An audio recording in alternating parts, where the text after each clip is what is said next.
Hello. Online ഇൻ്റർവ്യൂകൾ അതിരുകടക്കുന്നു എന്ന് പറയും. പക്ഷേ അതിര് കടന്നതിൻ്റെ മാക്സിമം ലെവലിലുള്ള ഇൻ്റർവ്യൂ ആണ് ഞാൻ ഇടയ്ക്ക് കണ്ടത്. കാര്യം ഒരു അവതാരിക അവിടെ ഇരിക്കുന്ന ഒരാളോട് ചോദിക്കുകയാണ്. അവൻ പറയുന്നത് അവൻ ബാത്റൂമിൻ്റെ, അതായത് മറ്റുള്ളവർ കുളിച്ചപ്പോൾ ഓട് വിളക്കി മറ്റുള്ളവർ കുളിക്കുന്നത് എത്തു നോക്കിയ കഥയാണ്. അഭിമാനത്തോടു കൂടി അവൻ പറയുകയാണ്, ഒന്നൊന്നുമല്ല 3-4 പ്രാവശ്യം ഞാൻ ഇതുപോലെ ഒളിച്ചു നോക്കി കണ്ടവരൊക്കെ കുളി സീന് കണ്ടിട്ടുണ്ടത്. അപ്പോൾ ഈ അവതാരിക തിരിച്ചു ചോദിക്കുകയാണ്. എന്താണ് ചോദിക്കുന്നത്? ഒരു ക്യൂരിയോസിറ്റി അല്ലേ എന്തെന്നറിയാൻ. എന്തോന്ന് കണ്ടന്റാണ്? ഇവരൊക്കെ ഇൻഫ്ലുവൻസേഴ്സ് ആണോ? ഒളിക്യാമറ വയ്ക്കാനുള്ളതോ ബ്ലൂ ഫിലിം ചെയ്യാനുള്ളതോ?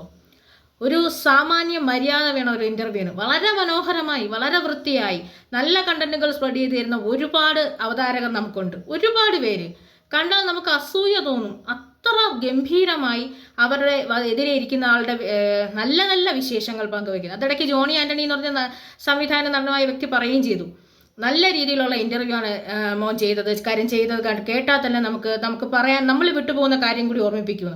അങ്ങനെ ചെയ്യുന്ന ഒരുപാട് അവതാരകരുണ്ട്. അവർക്കും കൂടി അപമാനകരമായ രീതിയിലാണ് ഈ ഇൻ്റർവ്യൂർ ഇതൊക്കെ ചെയ്യുന്നത്. ഒരു സാമാന്യ മര്യാദ ഉണ്ടെങ്കിൽ, അല്ലെങ്കിൽ ഒരു പെൺകുട്ടിയാണ്, സ്ത്രീയാണെന്നുള്ള സ്വബോധമുണ്ടെങ്കിൽ ഓപ്പോസിറ്റ് ഇരുന്ന വ്യക്തി ഒളിക്യാമറ വെച്ച് അല്ലെങ്കിൽ ഒളിച്ച് ചാടി കണ്ടവൻ്റെ കുളിച്ചുകൊണ്ടിരുന്നപ്പോൾ അവനറിയാതെ, അതായത് അവൻ്റെ സ്വകാര്യതയിലേക്ക് ഇടിച്ച് കയറി അവർ പോലും അറിയാതെ അവരുടെ സ്വകാര്യ ശരീരം കണ്ടിട്ട് വന്നതിനെക്കുറിച്ച് ഓർത്ത് ചിരിക്കുമോ? അത് വെച്ച് റേറ്റിംഗ് റിവ്യൂ ഉണ്ടാക്കാൻ ശ്രമിക്കുമോ? ഇവരെയൊന്നും പിന്നെ ഒരിക്കലും ഒരു ചാനൽ ഇൻ്റർവ്യൂ ചെയ്യാൻ എടുക്കാൻ പാടില്ല.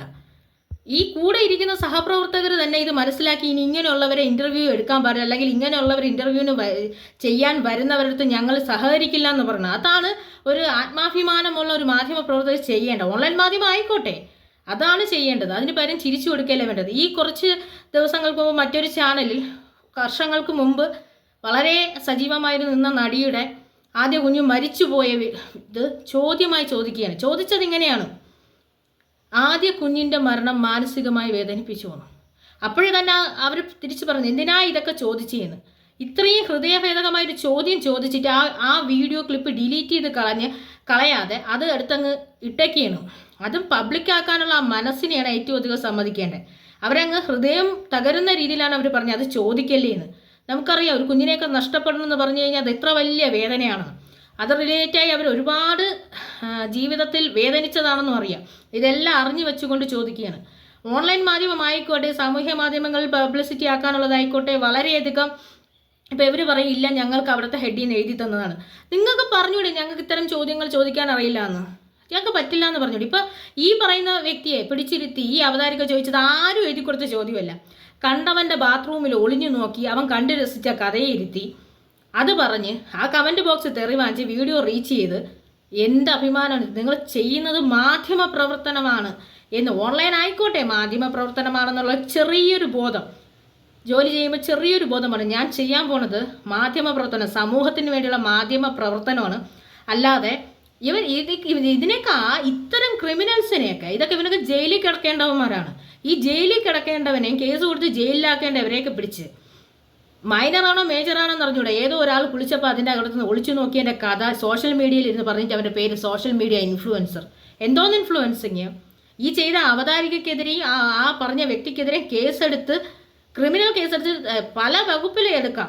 ഒരു സ്ത്രീയെ അപമാനിച്ചതിൻ്റെ പേരിൽ, സ്ത്രീയുടെ സ്വകാര്യതയിൽ ഇടപെട്ടതിൻ്റെ പേരിൽ, ആ സ്വകാര്യതയെ ഇത്രയും ഒരു കുറ്റകൃത്യം ചെയ്തിട്ടും മറ്റുള്ള ഒരാളുടെ മുമ്പിൽ, അതായത് സോഷ്യൽ മീഡിയ പ്ലാറ്റ്ഫോമിൽ വന്ന് നിന്ന് ഇത് പറഞ്ഞതിനെതിരെ കേസ് കൊടുത്തു ഇവർക്ക് ജയിൽ ശിക്ഷ മേടിച്ചു കൊടുക്കുകയാണ് വേണ്ടത്. ഇവർക്ക് കുറ്റകൃത്യമാണ് ചെയ്തത്, അല്ലാതെ ചിരിച്ചു തള്ളാനുള്ളതല്ല. കമൻറ്റ് ബോക്സിൽ സാമാന്യ കുറേ പേരൊക്കെ പറയുന്നുണ്ട് കേസ് കൊടുക്കണമെന്ന്, കുറേ പേര് ചീത്ത വിളിച്ചിട്ട് പോകുന്നുണ്ട്. വീഡിയോ റീച്ച് ചെയ്യാൻ വേണ്ടിയിട്ട് ഇങ്ങനത്തെ തരം താഴ്ന്ന മാധ്യമ പ്രവർത്തനം കാണിക്കരുത്. തരം താഴ്ന്നതിൻ്റെ മാക്സിമം തരം താഴ്ന്നതിൻ്റെയും അതിൻ്റെയും തരം താഴ്ന്ന പ്രവർത്തനമായിപ്പോൾ ഈ കാണിച്ചു വെച്ചത്.